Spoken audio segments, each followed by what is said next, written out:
5.4, rational functions. Okay, so rational functions are a ratio, which means it's a fraction. And all functions have parent functions. So parent functions are where you start. Okay, from the parent function, then you're able to translate it, move it up, down, left, right. Okay, so let's just talk about our parent function first, which is 1 over x. Okay, that's our parent function. So its graph is a hyperbola, which means it has 2 separate branches. And I remember it as hyperbola. Hyper is right in the word. So think about like little twins. They're hyper, they're everywhere. So there's 2 of them, okay? If we were to do an XY chart for our parent function, okay, it is a function. So instead of y in our XY chart, it's f of x. Remember, f of x represents y. G of x, h of x, it doesn't matter what letter. When you see this, think to yourself, this is my x, this is my y. So our parent function, we're going to do a -2, a -1, a 0, a 1, and a 2. And we are just going to plug that into our parent function. So 1 over -2 is -1/2. Now I want you to remember, a fraction can be positive or negative. It doesn't matter if the negative is in the numerator or the denominator or just out in front, okay? -1. Say to yourself, okay, 1 divided by -1 is -1. Or you could say, okay, well, -1 times what gives me a +1? -1. If I put a 0 here, it's 1 over 0. That's undefined. In algebra, we do not want a 0 in our denominator. If I put a 1 here, 1 divided by 1 is just 1. And if I put a 2 here, it's just 1 over 2. Okay, so we are going to draw our parent function. You'll need 2 to the left, 2 to the right, 1 up and 1 down. And I'm going to switch my colors. So when x is -2, so I start at 0, 0, and I go left 2, I'm down a half. When x is -1, so I go left 1, it's -1. At 0, it's undefined. Okay, so remember, undefined is our asymptote, which we're going to write the vocabulary in a minute. On the other side, at 1, 1, I'm here, and at 2, I'm at a half. So these are what the branches look like for our parent function. 2 different branches. And if you remember, this is a lot of the same stuff that we learned in chapter 2 when we talked about quadratics. So an asymptote is a line that a graph approaches but never touches. So when we look at our parent graph, we have a vertical asymptote. Okay, vertical is up and down. Our vertical asymptote is right here, and that is x is equal to 0. So this is our x-axis, -1, -2, 1, 2. Right here is 0, that's our vertical asymptote. We also have a horizontal asymptote.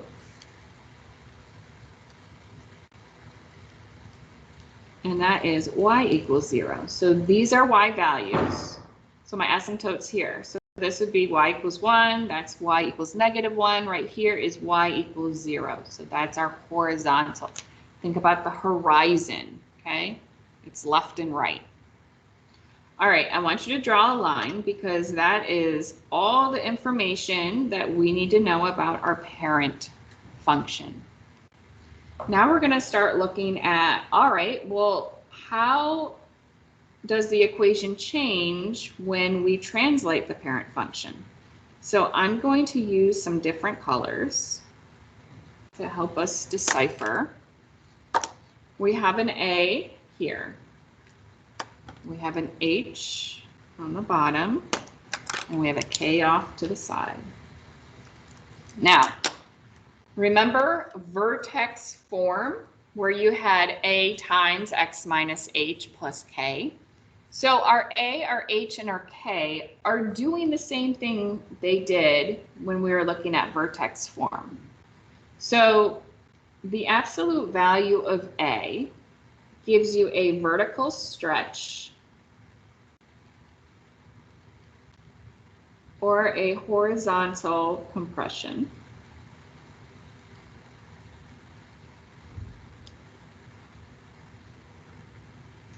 And when A was less than 0, it reflects across the X axis. Okay, so remember, the A in our quadratic, if it was positive, I'm happy. If it's negative, I'm sad. Same thing goes here. Sorry, I couldn't quite hear you. Sorry. If A was larger than 1, okay, normal parabola, I'm stretching to the stars and I'm getting skinny. That's a vertical stretch. If it was between 0 and 1, it would be horizontally compressed, so it's bigger, okay? If A was negative, we went from a happy face to a sad face, so it flipped over the x-axis.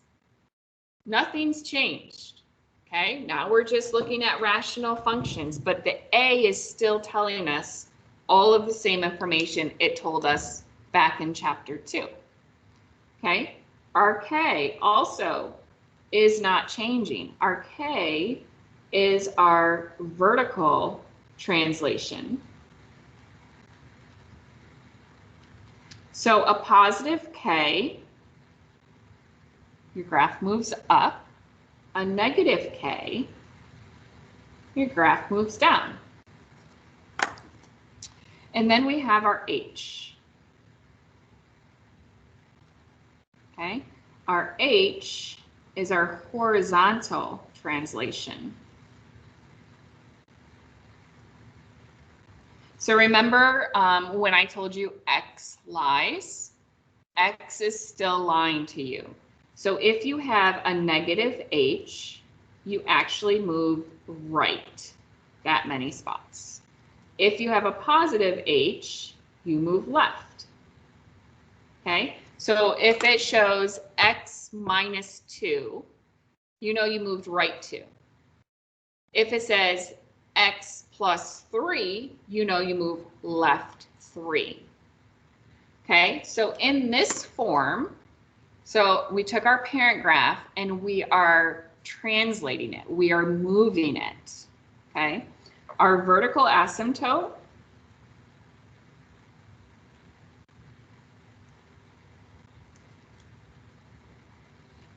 is your H. X will equal H.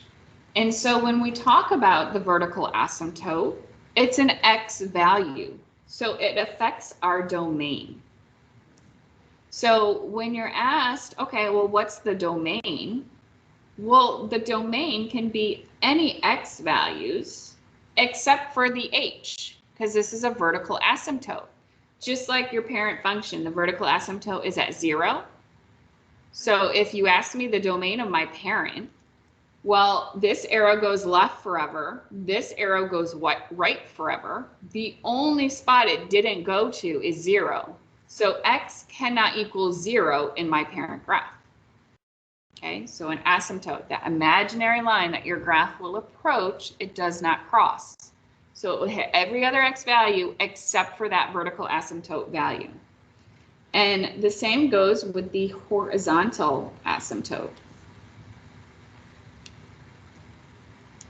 Okay, so your horizontal asymptote is your K, and the range is affected because these are Y values. So your range is going to be anything except for K.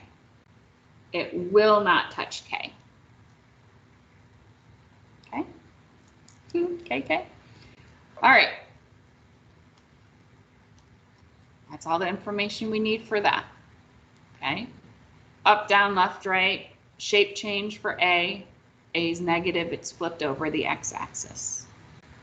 Now, you may see P of x over Q of x. So this is where you have a polynomial over another polynomial. And we have different rules. So where P and Q are polynomial functions,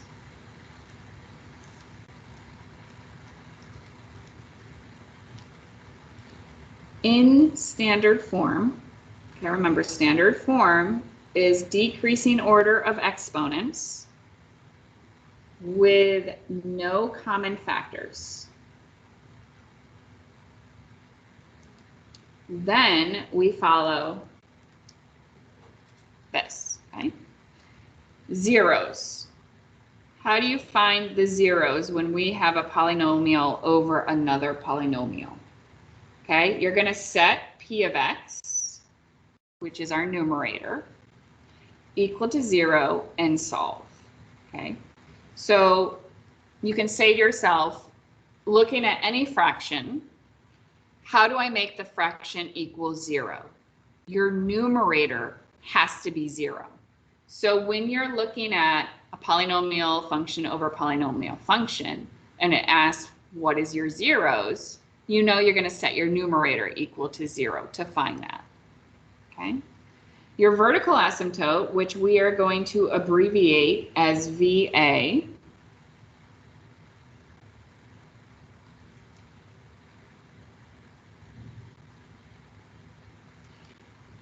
your vertical asymptote is found by setting Q of x equal to 0 and solve.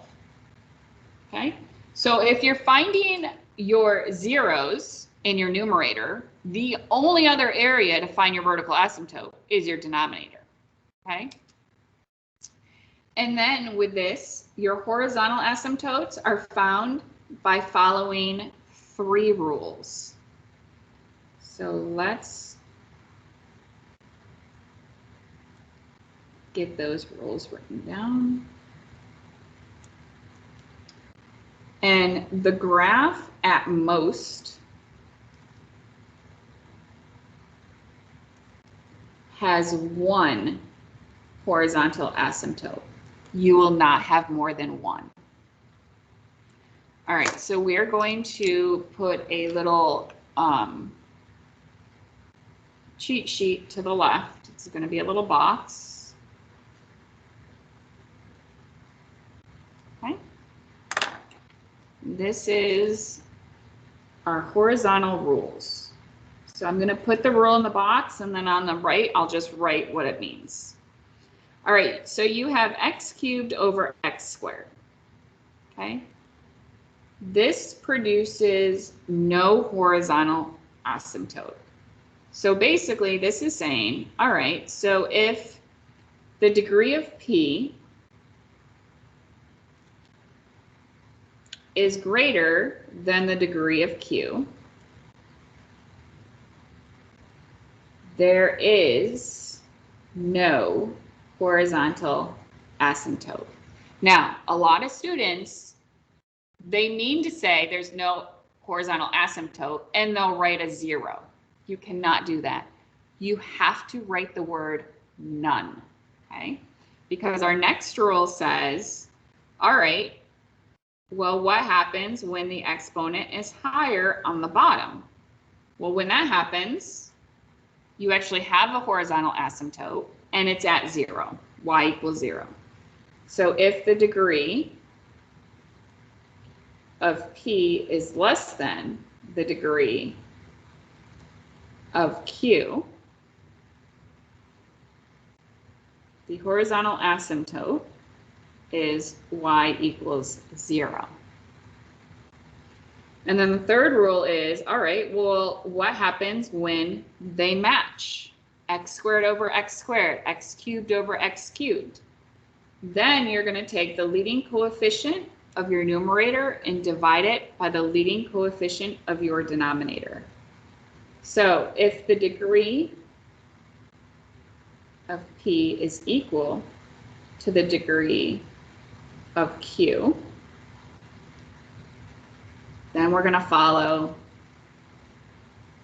this formula. The leading coefficient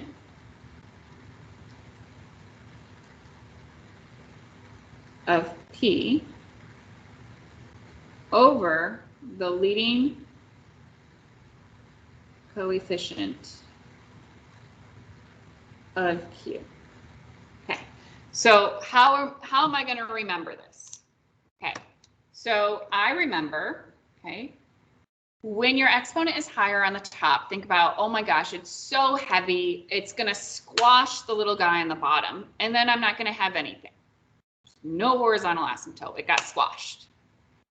If you're heavier on the bottom, okay, think about literally being heavy on the bottom, you need to sit down. You are exhausted. So you are going to sit on that line, y equals 0, okay?